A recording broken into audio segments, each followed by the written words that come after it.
বাস্তবতা তাদের মানতে হবে, আর যদি না মানে কিছু করার নাই।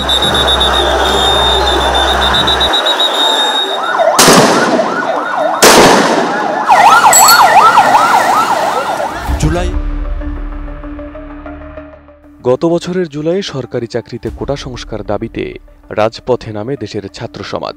সহজ ও যৌক্তিক এই দাবির প্রতি নমনীয় না হয়ে বরং কঠোর দমননীতিতে জড়িয়ে পড়ে তৎকালীন প্রশাসন।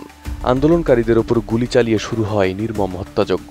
দেশের বিভিন্ন প্রান্ত থেকে আসতে থাকে ছাত্র হত্যার খবর, আর সেই ক্ষোভেই সাধারণ কোটা বাতিলের দাবিতে শুরু হওয়া আন্দোলন রূপ নেয় সরকার পতনের এক দফা দাবিতে। বিচার করুন।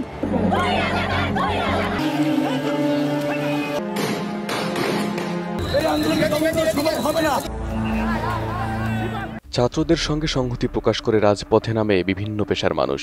আন্দোলন দমাতে আইনশৃঙ্খলা বাহিনীকে দেওয়া হয় সরাসরি গুলির নির্দেশ। ইন্টারনেট ও টেলিভিশন সম্প্রচার বন্ধ করে চালানো হয় গণহত্যা। রাজপথ রঞ্জিত হয় ছাত্র জনতার রক্তে।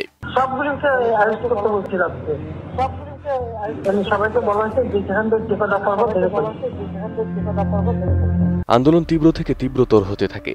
জীবনের মায়া ত্যাগ করে জনগণ নামে সরকার পতনের লড়াইয়ে অবশেষে আসে সেই ঐতিহাসিক 5 আগস্ট। ছাত্র জনতার ক্রমবর্ধমান আন্দোলনের মুখে পদত্যাগ করে দেশ ত্যাগে বাধ্য হন তৎকালীন প্রধানমন্ত্রী শেখ হাসিনা।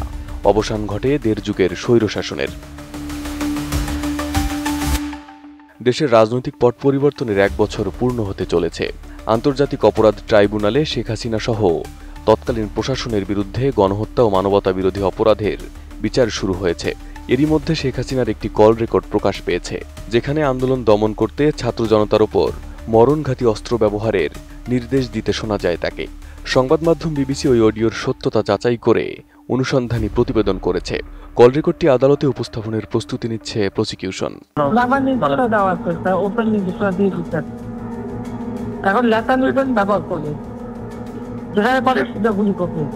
জাতিসংঘের তদন্তকারী দলের রিপোর্ট অনুযায়ী গত বছরের জুলাই আগস্টের আন্দোলন ও সহিংসতায় প্রাণ হারিয়েছেন অন্তত 1400 জন। এদিকে সেই সময়ের মানবতা বিরোধী অপরাধের দায় স্বীকার করে রাজসাক্ষী হয়েছেন তৎকালীন পুলিশের মহাপরিদর্শক চৌধুরী আব্দুল্লাহ আল মামুন। 1973-এর আন্তর্জাতিক অপরাধ ট্রাইব্যুনাল আইনের সংশোধিত 2009 ও 2013 অনুযায়ী মানবতা বিরোধী অপরাধের জন্য সর্বোচ্চ শাস্তি হতে পারে মৃত্যুদণ্ড বা যাবজ্জীবন কারাদণ্ড। যেহেতু অভিযোগে গণহত্যা, নির্বিচারে হত্যা এবং প্রাণঘাতী অস্ত্র ব্যবহারের নির্দেশের মতো গুরুতর অপরাধ জড়িত, তাই শেখ হাসিনা দোষী সাব্যস্ত হলে তার বিরুদ্ধে কঠোর শাস্তি হতে পারে। সেটা হয় যাবজ্জীবন কারাদণ্ড, নয়তোবা মৃত্যুদণ্ড।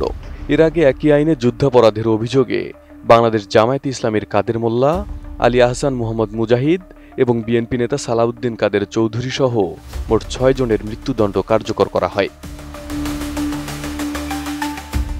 Arif Hasan, ATN news.